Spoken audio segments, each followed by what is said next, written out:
les enfants de la patrie, avait le peuple.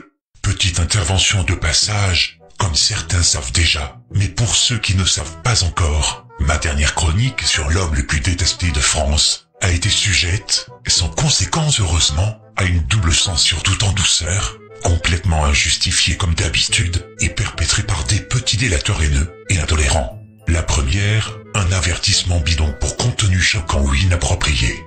Le gros problème, je cite, le règlement de la communauté interdit l'incitation à la haine promouvant la violence ou visant principalement des individus ou des groupes sur la base de certaines caractéristiques.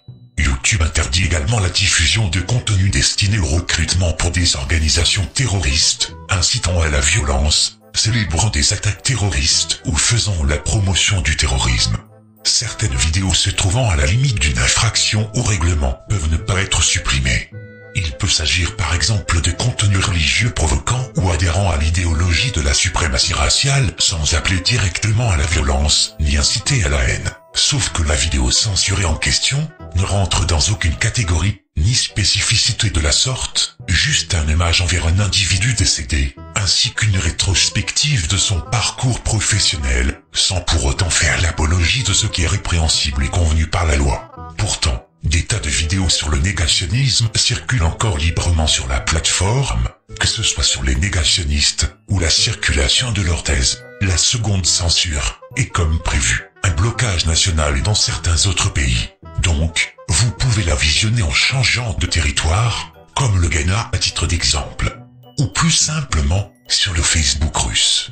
Pas la peine de tortiller du fion, si on prétend que cette restriction est liée à une décision d'ordre juridique, et vu que cela ne tombe même pas sur le coup de la loi, il s'agit là d'une censure illégale, et une nouvelle atteinte à la liberté d'expression. Nulle surprise pour certains, mais vous devez savoir que je viens d'atteindre ma 50e censure en plus de 4 ans d'existence. Yes!